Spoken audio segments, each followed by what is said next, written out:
Ladies and gentlemen and ladies,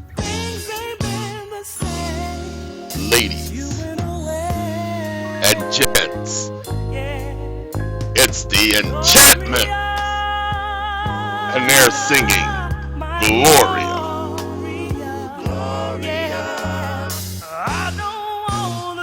Don't want to see another day. Ladies and gentlemen, isn't it funny how times they change? I got a couple of things I want to talk to you about today. Well, it's not actually today. Well, technically it is today. As you can see the clock at the bottom of the screen. Oh no, you can't see the bottom of the screen. Well, it's 2:10 a.m. This is what happens when you fall asleep at 9 o'clock and you wake up at 12 o'clock and you've been up for the last 2 hours. I'll get some sleep in a moment. I just have a lot on my mind. So I was watching some YouTube videos. That's what I do when I wake up at times like this. And I was watching this young man named Daryl something, and he is accused of running over people at a parade. And he's on trial, and he's supposedly representing himself. And the news is saying all kind of things like bizarre, and the judge is kicking him out of the courtroom because he simply doesn't understand the arena he's in. Ladies and gentlemen, do not allow yourselves to be in that position. You can properly represent yourself to the court. Now, you don't want to represent yourself, you want to represent yourself to the court. How so? By telling the court you will speak on your own behalf. Now, I did have a idiot. His name was Judge something Roberts out of California, and Judge Roberts held me in jail another night because I wouldn't use the word represent myself, because I told him I would speak on my own behalf. And he demanded that you will say, you ain't gonna make me say nothing. I dare you. You know, that was the conversation. And so he held me in jail another day. Now, mind you, I'm doing that to him on purpose. Why? So that I could use it against him later. He held me in jail another night when he didn't have the right to hold me in jail at all. They had already held me 6 days. Ladies and gentlemen, in California, weekends don't count, but that was 4 days beyond, well, actually a full 24-hour beyond what they were allowed to hold. They have 72 hours. Then they must let you go on OR. And that's what he had to do. But he knew that, and then he held me another day. Why?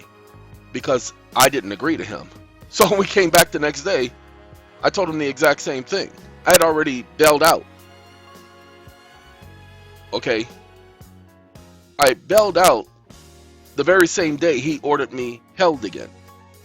So I decided to wait to go after that idiot. We'll talk about that at another time, okay? All right. Ladies and gentlemen, in our next video, we're gonna talk about this motion right here that I did for somebody, and I'll explain the situation in the next video. But in this video, I promised all of you we were gonna talk about how to, the way I feel, cause in my mind, there is you, and can't hit that note no more, y'all. All right, ladies and gentlemen, we're gonna let the enchantments be the last song, and it's just about over. But what's been happening is there are some words that I use, and many of you, you're trying to do research on the words that I use, and you're not getting it. Why? Because I'm using words that I'm accustomed to using, that I've been using for years. I don't want to see no another day. I said I don't want to see. Just getting mad. Said he don't want to see another day. All right. Sorry about that. I said I wasn't going to do that this video, but I can't help it. I really can't help it. Anyway, Ladies and gentlemen. Yes, he says anyway a lot, mama. Ladies and gentlemen. He says ladies and gentlemen a lot, mama. What you all need to understand is this. You hear me use phrases and words like tax credits, but you don't get it because you go to your tax agents and you say, I have tax credits. What you don't tell them is that they're carry over or carry forward credits. Okay? Now, as I explained before, thank you, Enchantment. I really do appreciate you guys, taking us where we were. Thank you, Enchantment. We're going to talk about this in a moment. Ladies and gentlemen, the first thing you need to revisit is IRS tax topic 453. Just go to Google, type in IRS space tax, TAX, space topic, TOPIC. Then you want to go to the link at irs.gov. If you use Google, it should be one of the first three links that pop up.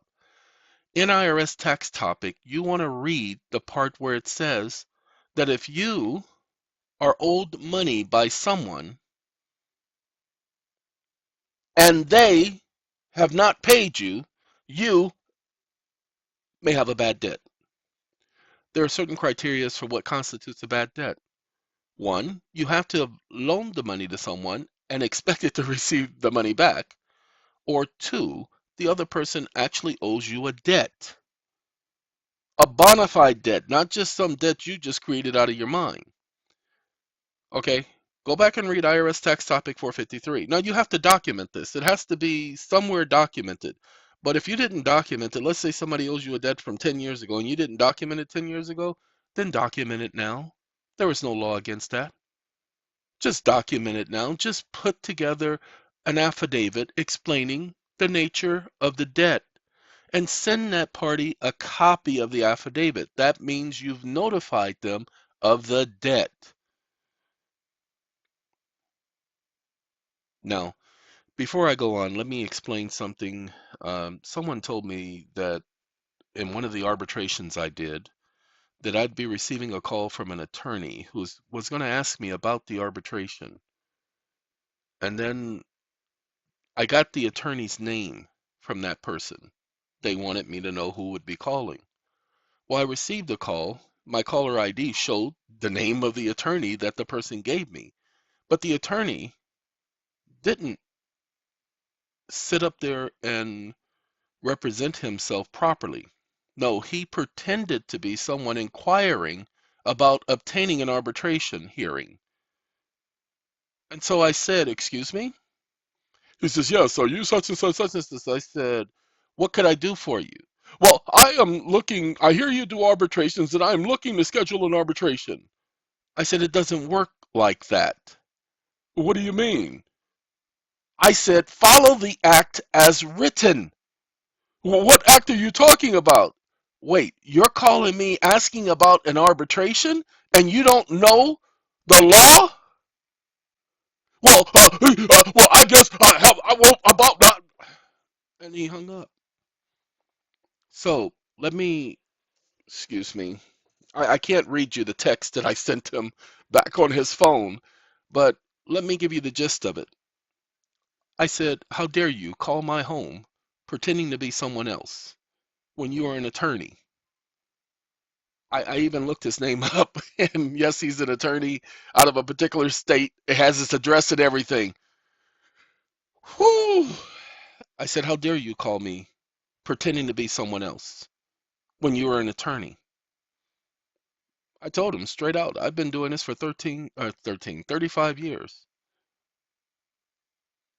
I said, I've been through this before. You are not the first to try something stupid like that. I didn't actually use the word stupid in that context at that point. I said, however, not only was I given a heads up that you would be calling me, but you were supposed to be calling me regarding the arbitration and not pretending to be someone looking to get an arbitration. I said, and if you had known anything about arbitration, you would know that arbitration is a part of a contract between the parties where the arbitrator is listed in the contract between the parties. I said, so don't call me again. You are hereby ordered to cease and desist any and all further communications with my person. Then I told him, I said, and I know you're going to ignore what I just said as if you have the authority to do so. I said, so try me and let me demonstrate to you what 35 years worth of understanding will get you. And then at about 1:30 this morning, I decided to go ahead and take his name and put it in Google and type attorney afterwards. And sure enough, he popped up. Yeah, I got to admit, I wasn't really sure. I just knew and remembered the name as best I could with everything I went through today. But sure enough, there he is in Chicago. What are the chances? And so I sent it to him. His name, his phone number, his listing on his website for his law firm. So I'm mentioning that to you because there are going to be quite a few idiots out there who claim to be attorneys at law, who are going to claim that they know more about certain subjects than I do. I just had a conversation with one person yesterday. There have been some achievements by people as of late, and I'm going to disseminate that information in time. Some things I can't tell you right now because people are actually working some things out, and I don't want to interfere with what they're doing. That's why you don't hear me giving you everything at the same time. Oh, no. But I will be giving you that information, so you will have to stay tuned. It will be on either of the two channels, Readers Right or Eon. Remember, Eon ain't doing no more videos! That's right, Eon is not doing any more videos. All right, it is the Personum Readers Right that will be doing videos from now on. Just that simple. Eon said he can't stand you, mother. I'm telling you just the truth, okay? You saw the video, well, some of you, 749 people saw the video before I took it down last night, um, that I did. And look, just 4 hours, 749 people in just 4 hours saw that video, okay? And I know it was probably because of the title, but they still listened to the information and understood what was going on. That's why Eon says he can't stand it anymore. He can't stand the way people are. I mean, just looking at YouTube today, a father starts to tell people about 9/11 and how he can prove that 9/11 was a hoax, and the police go looking for him, saying that he's psychotic. Excuse me? You can't talk about this or you can't talk about that, or for fear of having your entire website taken down. Ladies and gentlemen, this is not the world that I grew up in. This is a whole new world. Where's Celine Dion when you need her? Okay, ladies and gentlemen, let's continue to explain to you about your credits. They're not credits initially with debt. With debt, there are deductions. Now remember, go back and look at IRS tax topic 453. You don't have to do anything special for the deduction. All you have to do is document the debt as a bona fide debt, and you have to do what's called forgiveness of debt. Do you have to do a forgiveness of debt? Yes, you have to forgive the debt because you're told to forgive the debt. Remember, they are practicing religion, and in scripture, you can't receive a benefit unless you forgive your neighbor. See, he says, go and lay bare your gift at the altar. If you feel that your neighbor has something against you or there's some unsettled business between you and your neighbor, go and lay bare your gift right there at the altar. No, leave that gift right at the altar. Nobody gonna touch it. Leave it there. And then you go and make peace with your neighbor, and then you come back and you offer up your gift. You don't know that? Matthew's the 5th chapter. It was part of the Sermon on the Mount. Or what about the other part of the Sermon on the Mount where he teaches his disciples the manner, not the prayer, the manner in which they were to pray. You must pray then this way, not this prayer. It's called the Our Father prayer. No, that's what people call it. Okay, it's not the Our Father prayer. That's what people call it. It's not a prayer, people. He's teaching them how to pray, not what to pray. Anyway, he says right there, forgive us our debts as we have also forgiven, meaning past tense, having already done it, our debtors. And do not bring us into them temptations, because I done heard the temptations, and I don't want you to bring me to them. Oh, man, that. Anyway, so, ladies and gentlemen, you have to forgive the debt. You start by forgiving the debt by doing a 1099-A. The 1099-A form is for informational purposes only. No, it says abandonment. Don't worry about what the form says. Go and read the instructions, and it tells you it's an information form. And it goes with the 1099-C. That's why, as of 2022, the 1099-A and the 1099-C are listed both on the same form. So, when I tell you to do something, stop questioning me as if I don't know what I'm talking about. I mean, see, that's what some of you are doing. There's an individual that I talk to on a regular basis, and he's so into the previous understanding of things, and he's not looking at it from following their procedures, their policies, because it's their junk. Ladies and gentlemen, as long as you are using somebody else's junk, then you have to use their junk according to the way their junk is designed to be used. You cannot create your own junk from their junk. That's called plagiarism. Okay, that's fraud. You can't add your stuff to what somebody else already done did unless you get permission, like with me. But you always talk about take their junk and make it better, make it your own. Yes, I do talk about that, but I don't mean taking their junk and turning it around completely. Whew, because that's what some of you are doing. And then some of you are mixing apples and oranges, mixing this act with that act and that act with this act. Stop that. Just stop it. Just stop it. Just follow procedure, people. That's why you are not having success, because you keep doing what you ain't supposed to be doing, and you're going to get in trouble, okay? No, no, go sit down. No, no, just no, go sit down, because you ain't got nothing to say right now. All right. So now that you've done the A, and what do you do on the A first? The A form is simple. I don't have it pulled up, but let's see if we can pull up an A form real quick so that we can get this video popping. So 1099 apples, FORM. Now we're going to go to, I don't want to download the PDF. I have too many 1099As. Let's do image.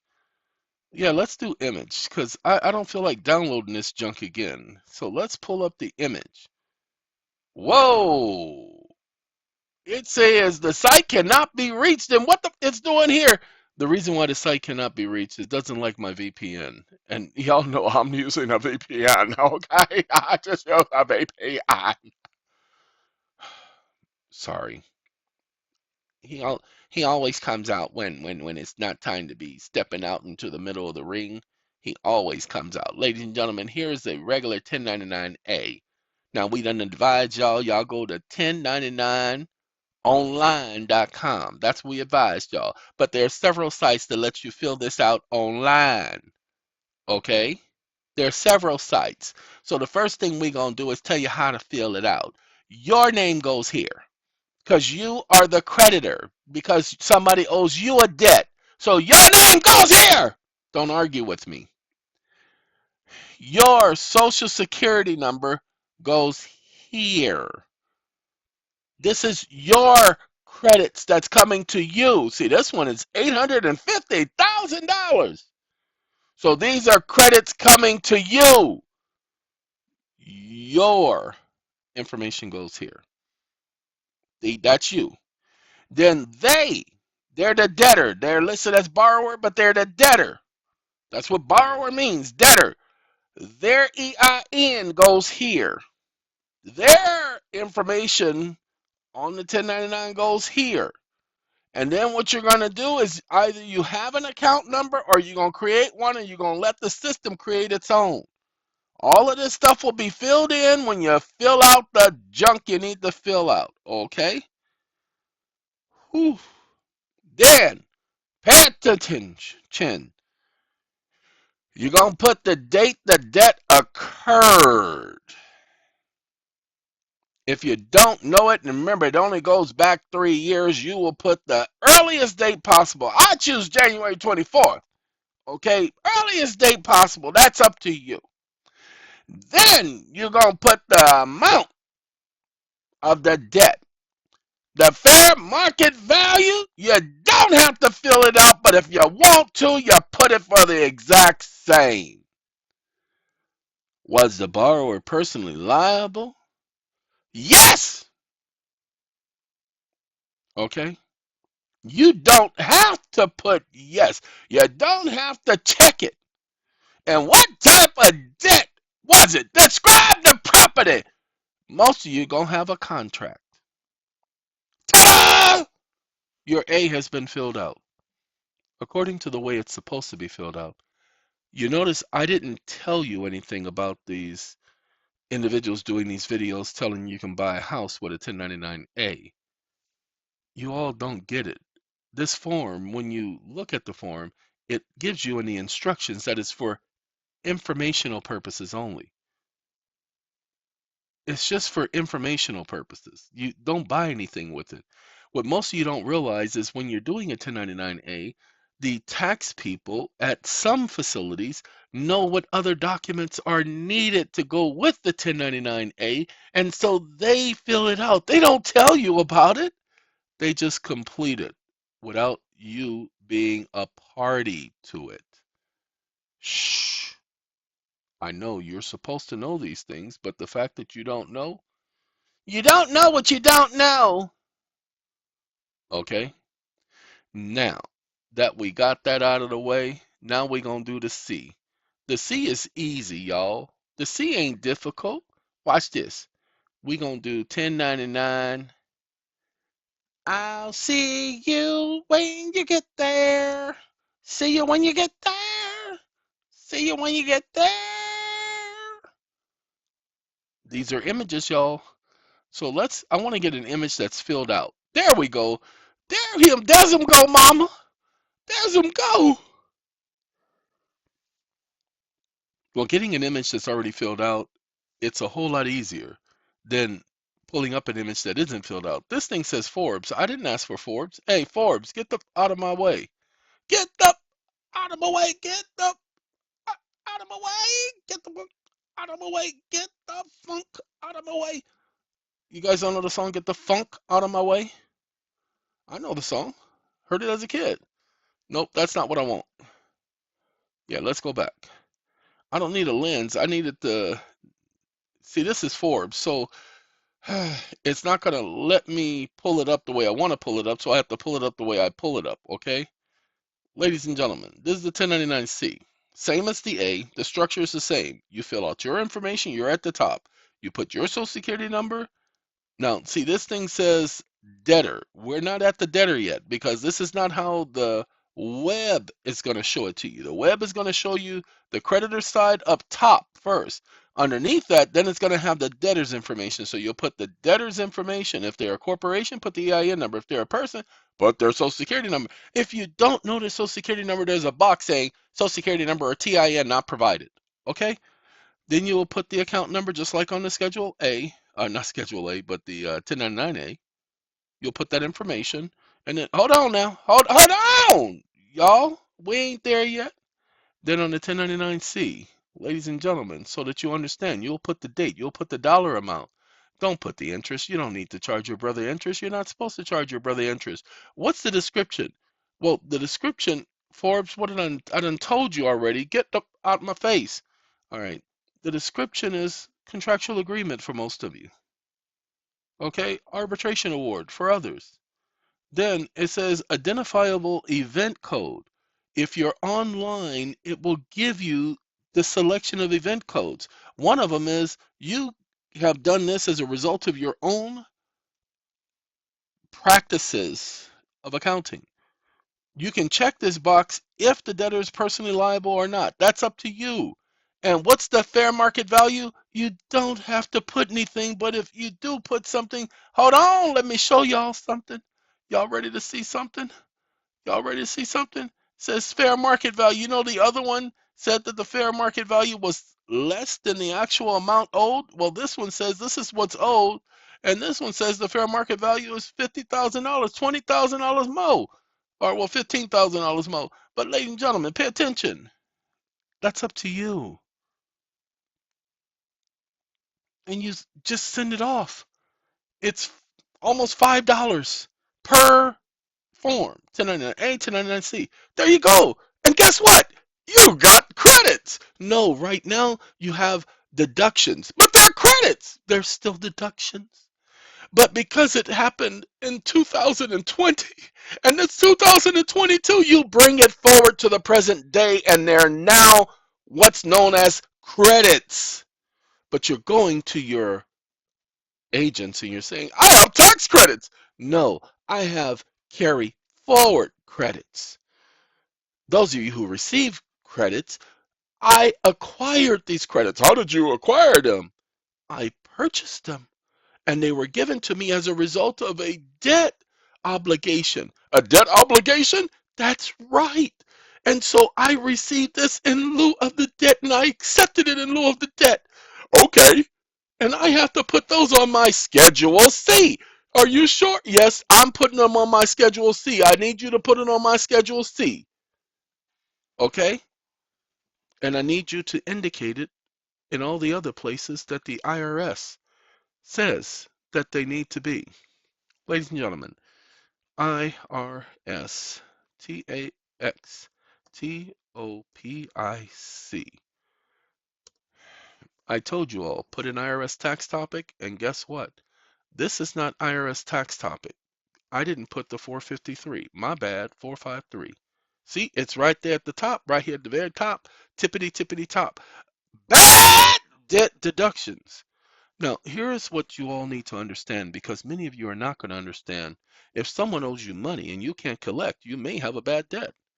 It's called a bad debt deduction. You don't have to do anything special for it. You just have to document it, people. See, many people, well, how do I do this? How do I do that? How do I do this? Read and be very technical with this because that's what they're doing. That's why they're using words like generally. So, generally means yeah, but not necessarily always. To deduct a bad debt, you must have previously included the amount of your income. Well, don't worry about included the amount in your income because we're not including income. This is not about income or that we loaned out our cash. Ladies and gentlemen, if somebody owes you a debt and they haven't paid and they owe you that money, then you are lending them that money until it is paid. You loaned out your cash. You got to understand what's going on here. There are two kinds of bad debts, but both kinds of bad debts you get to declare or you get to claim a deduction. To deduct, you get to get a bad debt deduction. Okay, so you have the right to do this. You don't have to be a genius. Can you give us an example of how somebody would do this? Okay, let me give you an example. You guys don't mind? I'm going to go to a website, SAALIMITED.com. Now, ladies and gentlemen, SAALimited.com. SAALimited.com. If I go to SAALimited.com, I can go to SAA Limited. Uh-oh, something wrong. There we go. That's what I'm looking for. We're gonna go to contractual templates. Where? There you go. Contractual templates. Whoo, wait. We go to contractual templates and we scroll on down and we go. Well, right here is the mortgage one. So this screen is too big. So let's see if we can lower this the resolution on the screen. I don't think it's gonna let us lower the resolution. I don't think we can lower the resolution. Hold on now. No, we can't lower the resolution because of the way the web page is, because I make it large so people can see it. So it's too large, so I can't get to the bottom. But right here at the bottom on the first page, not the middle page, but this page right here, this page is gonna let you know application and contractual information, contracts and other information. So we're going to go to contracts and other information. This is just one way of getting to all of the contracts. You can go to SAAlimited.com/PDF, this. And then you just click on the link that says the underscore contracts in all capital letters. This is the corporate contract for basic regular contracts that you have with people. This is the equitable QWR. This is for mortgages when they're getting ready to act like they're foreclosing on you. That's what that one is for. Now, ladies and gentlemen, this is the incarceration contract because you're trying to acquire credits. So pay attention. The infant contract, the infant estate. I ain't no infant no more, you ignorant mother. Okay, and then this is the QWR, equitable QWR. So wait, where's the other contract? There's one contract missing, y'all. And this is the contract that has the, I think it's the corporate contract that has the coupon in it. Okay. So that's the one with the coupon. Now you have it in that one and you have it in the equitable QWR. Okay, they have the coupon. What type of the remittance coupon? Oh, so you're sending them a promissory note or a bill of exchange? That's correct. Now, guess what, ladies and gentlemen? Because you're sending the contract to a person for whom you have a prior agreement with, because you can only have a prior agreement with the party, and they must have made an attempt to change the terms in the previous agreement you had with them. So let's say they send you a bill, but you've already paid. So they are attempting to change the terms in the agreement. Hey, here, I accept your change in terms of the agreement, but I hereby counter you and I give you this conditional acceptance. And because we have a previous agreement with each other, we have a duty to communicate with each other in good faith. So we have a duty to respond to each other and to communicate. And because we have a duty to respond and communicate, then y'all need to pay attention. That allows you to enter your conditional acceptance agreement with that other party. But because you guys don't do your own studying, you cannot go into somebody's court arguing this stuff because you don't know what the rules are. People like me do. I don't need to quote their case law when talking to them. You guys, you're going to need to be able to prove your point. I don't have to prove anything because everything is proved by what I say, how I phrase my words. Because when I talk, I am using their stupid case law, but I'm not quoting a case. I'm using the language of the case law. Why? Because case law is not law, but that language inside is based on principles of law. Principles? Yes, they run the school, okay, of law. And so principles of law run the school of law. They keep the laws in order, make sure they get the class on time. And those laws that want to take a break, well, principles of law allow them to take a break, but they don't get to take a break indefinitely unless they get expelled. That's right, repealed or terminated. It's just the analogy. Hopefully you understood it. Okay, so I go here and I get a contract. Now let's say it's Amazon. Let's say Amazon and we have a previous agreement. I go to their website and they send me one of those notice of change in terms and conditions. Well, we're changing the terms and conditions and we're updating it. Any of you who receive that, download the corporate contract with the coupon in it, send that to them, demand that they provide you proof, documentation, because the contract says if they don't provide what they're required to provide within a certain amount of time, then they've acquiesced. Okay, just that simple. Because failing to provide the information amounts to conduct and or performance and or an act and or an action and or an inaction and or forbearance amounting to acquiescence or amounting to compliance with a clause in the contract. Again, there'll be some idiot who would like to challenge me on my understanding of contracts, but I've been doing contracts from the very beginning. Understood what a binding agreement was from the very beginning. So now we have our contract. We've sent it to the other party. They have a certain amount of time they have to respond. We automatically send them a notice of fault, opportunity to cure.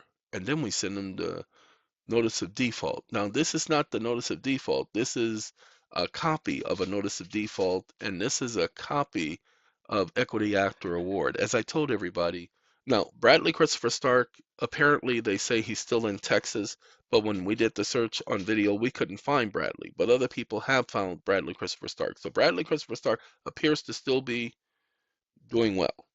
Now, don't know yet because I haven't spoken with Bradley Christopher Stark ever. I've only communicated with him through the mail.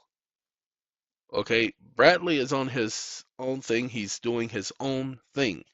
And I had given him my word that I would not interfere with what he's doing. I don't have his permission to interfere with his process. Just like when I was on vacation, I told everybody to stay out of my business. Don't file nothing in nobody's court on my behalf. That's what I had to tell people because people wanted to do it. Some people I gave permission, other people, no, don't you dare. This is my show. I'm doing this. So Bradley Christopher Sark receives the same respect that I, in turn, would want to receive from others. Now that we got the contract sent out, 10 days has gone by, and it gives them 10 days. So we wait till the 10th day, and we send out the next letter. Remember, it doesn't matter what their response is. If they, well, we don't agree.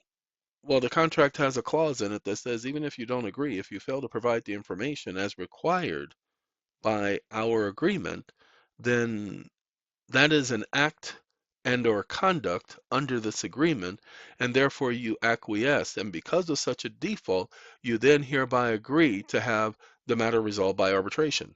It really is that simple. The courts are just opening and closing their mouths, ladies and gentlemen. They're not proving anything. They want to claim that somebody is attempting to commit fraud by using one of these templates. Ladies and gentlemen, nobody is committing fraud unless the person is purposely not sending the document out to anybody and not notifying the other party. We, at, let me just say this, SAA, for which I am a subcontractor, they send out a copy of all the paperwork so that nobody can claim that anybody tried to conceal anything. That was one of the policies I implemented when I founded the organization. Okay, why? Because the first thing people like to say is fraud and conspiracy. Well, if there is no concealment, there can be no fraud. Just that simple. And when you send them a copy of the contract, which we're required to do, guess what, ladies and gentlemen? They can't claim they had no knowledge. Oops, my bad. We did explain this on video, but many people have not been able to re-articulate this before the court. So now we got 10 days gone by and they don't respond, and we send them our notice of fault, opportunity to cure.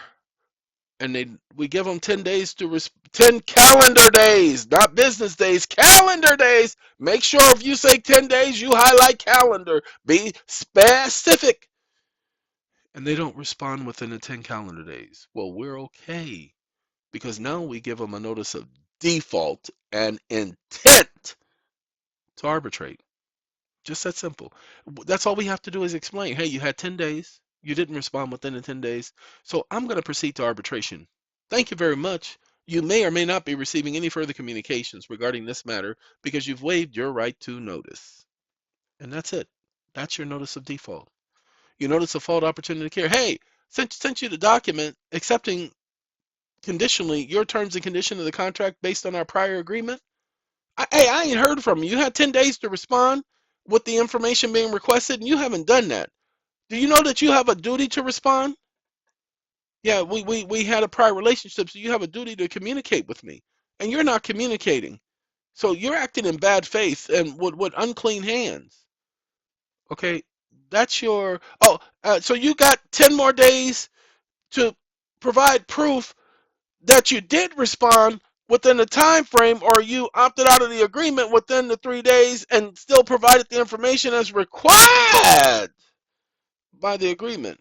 But if you don't provide proof that you did respond, and because I ain't received nothing, no, you don't. No, you don't get to respond now. You just need to provide proof that you did respond, because the notice of fault is automatic unless they can provide proof that they did respond. So unless you can provide proof that you did respond, you you anused out.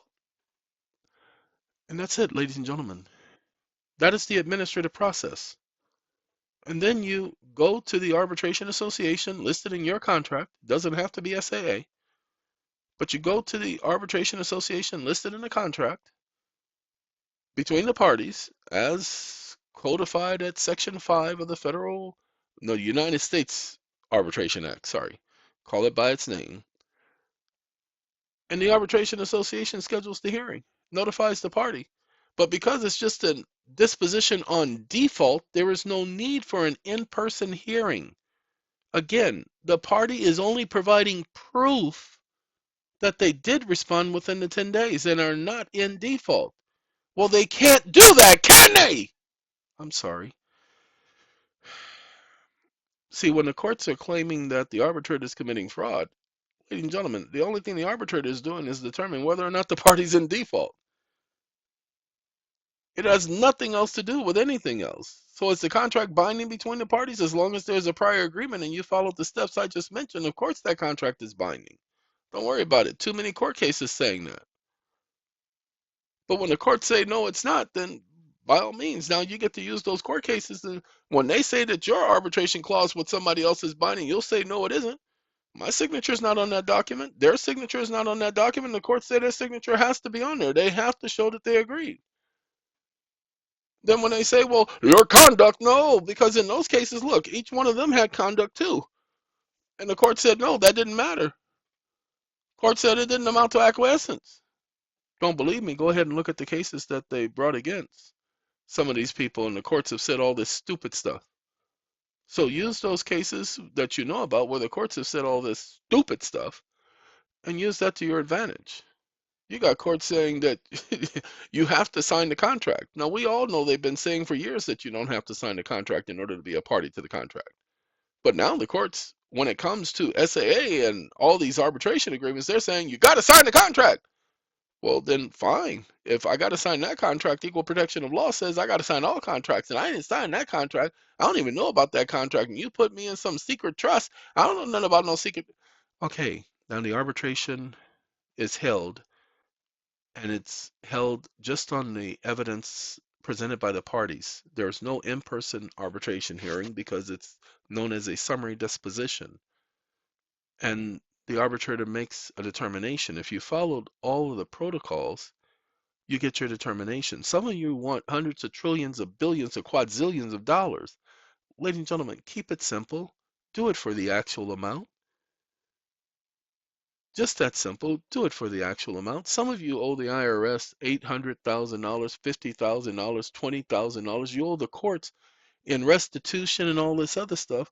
Simply do your contracts, get the credits, and write that stuff off.